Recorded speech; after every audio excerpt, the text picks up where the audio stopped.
right, we're playing Crime in the Ten Commandments. As I said, we have not shared these news stories with each other prior to the show, so this will be the first time that we'll be hearing these stories from each other and reacting to them. This last one is from KTLA in Los Angeles. That's like my hometown news channel. I grew up there. It is. Yeah. Police arrested a man and a woman Wednesday who say they left a bicycle unattended in the front yard of their Visalia home, then attacked would-be thieves who tried to steal it with baseball bats and posted videos of their assaults on YouTube. Oh, good Lord. This is Visalia, so I can't say I'm terribly surprised. Visalia, just for those of you who don't know California, Visalia is actually in the central part of California. It's north of Bakersfield. It's kind of in the desert. And because it's in the middle of the desert and there's nothing fun there to do, all people do is get in trouble. So, gotcha. Yeah. Well, it looks like these two people sure did. Corey Cornett and Savannah, I don't know whether she pronounces it Grillo or Grillet, were arrested on suspicion of assault with a deadly weapon and conspiracy in connection with the series of at least 4 beatings, which took place between July and November. So they were doing this back in the summer and the fall, and just now police got wind of it on YouTube and said, uh-oh. So this is premeditated. They were doing this to get their rocks off. Yes. Police said in a written statement, in the videos, it appears as if the suspects planted a bicycle in the front yard of their residence, unsecured, and waited for someone to try to steal the bicycle. Once someone tried to steal the bike, the suspects would rush from the house and assault the individual with a baseball bat. The 4 victims identified in the investigation suffered injuries described as non-life-threatening.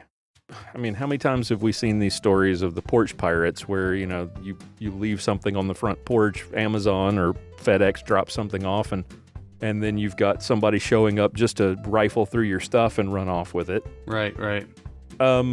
But if you've got a problem with people stealing from your front yard, recording them doing it and then sending that video to the police would probably be the better idea rather than bum rushing them and beating them with baseball bats. To post it on social media. Didn't they say that they posted on social media? They posted it on YouTube. Morons. So not only is it malicious, it's stupid. Yes. Rule number 1, when committing a crime, don't video record it. Rule number 2, if you video record it, don't share the video. Certainly not on YouTube. My God. That's like Criminal 101. They're also lucky that whoever they assaulted weren't armed. Very true, because this is Visalia after all, so I wouldn't be surprised if someone would take the bike and be armed at the same time. Right. It's California, nobody has guns. Come on. Except the criminals. We'll just go hit them with baseball bats. So what commandments have we got, and what's involved here? Well, we've got the 5th commandment, that obviously beating the living daylights out of somebody over a bicycle. I mean, that's just... It's probably safe to say that the theft really isn't at issue. I think you were right. You were onto something at the very beginning. This is just them kind of getting their jollies. Yeah. This is catfishing taken to the extreme. Right. Fishing over bait. Yeah. It's they put the bike out there. For all we know, they might have put in a free sign on it. And, it's, so, I mean, I think the 7th commandment issue, you might get some people out there that would say, play stupid games, win stupid prizes, but really, I think that's very minor, because from the sound of it, if these people, if a bike didn't do the trick, they would have put something of more value out there, Right. And so, who knows? But I mean, really, this is just malicious. Yeah. And really, it speaks to the wickedness of their heart that they did this for the pleasure of being able to inflict bodily harm upon someone. Yeah. Well,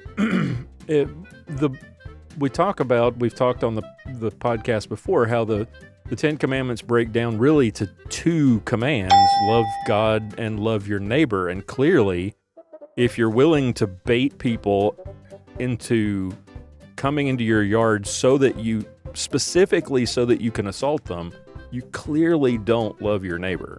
Right. I mean, it's a good thing they're stupid enough to record this and post the videos, because if they hadn't, where would this have escalated to?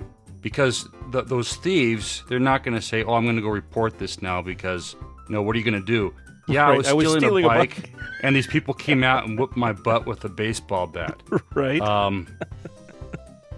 After the officer was done laughing, he might show a little bit of sympathy to you, but he's probably just going to show you the door. Right. Yeah. So, right. So they baited people who are thieves, who are not going to report that they were beaten up while stealing, like you said. And yeah, at some point, if they get away with this, and maybe 2 or 3 or 4 more times they do this, and they think, "Oh, what could we do next?" Like you said, they escalated into something more heinous. Right. Yeah, and this, talking about crime and the Ten Commandments, we do have an 8th commandment issue going on here.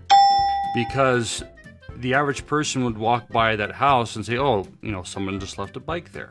Mm-hmm. But they left that bike there with the expressed intent of deceiving someone into taking that bike for their pleasure of assaulting someone.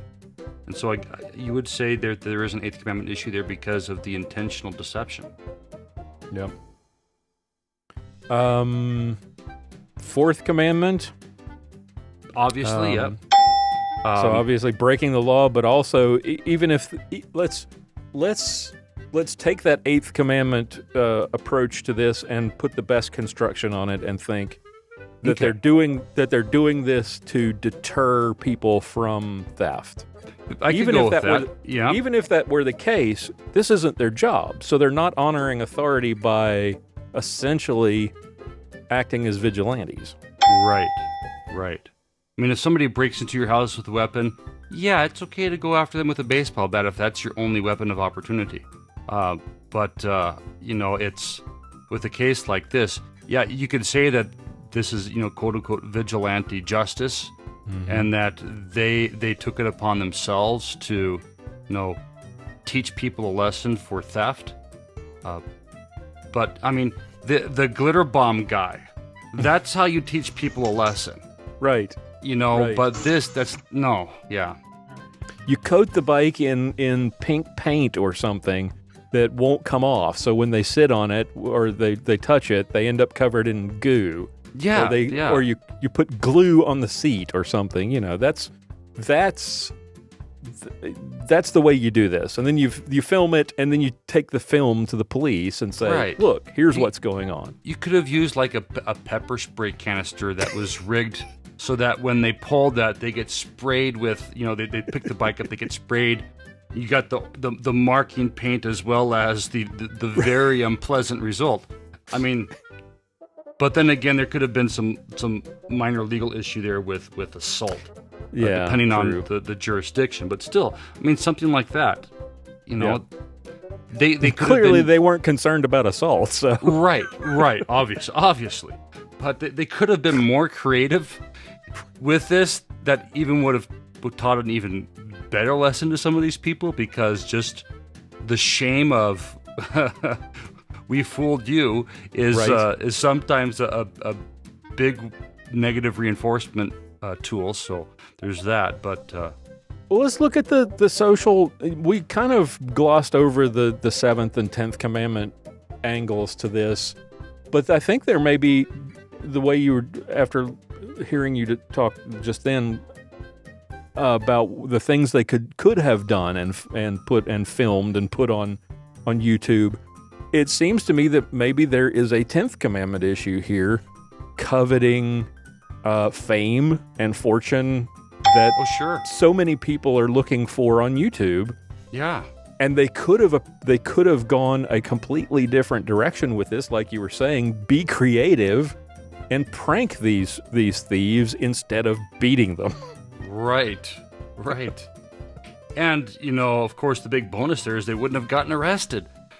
Yes, exactly. So what's the first commandment angle in this? All of them ultimately are violations of the first. Yeah. And if I were to counsel these two people, it really would be focusing on what does it mean to love your neighbor as yourself. That's what I would come down on the most. It's one thing to prank someone with some unpleasant side effects. It's another thing to bludgeon them with a blunt object, purely for the purpose of inflicting injury. And so, I would hope that this pair wouldn't have been doing this for the pleasure of inflicting pain upon others, although it's hard to not see it any other way from the way you read the article. If you enjoyed this clip of Armed Lutheran Radio, be sure to subscribe to this channel. Also, check out our podcast, Armed Lutheran Radio, if you enjoy these kinds of discussions about the moral and ethical issues surrounding gun rights and gun ownership. If you would like to support our mission and hear more, keep us doing what we do, then be sure to check out the Reformation Gun Club. We are listener-supported, and that means that we don't have advertising. We don't have any sponsors. We rely on our listeners to keep us going. So you can check out all of that and get access to lots of exclusive content for as little as $1 a month. Look for a link in the show notes for our website and for the Reformation Gun Club as well, plus any other helpful links related to today's topic. Thank you all for watching. Christ's blessings to you, and I'll talk to you next time.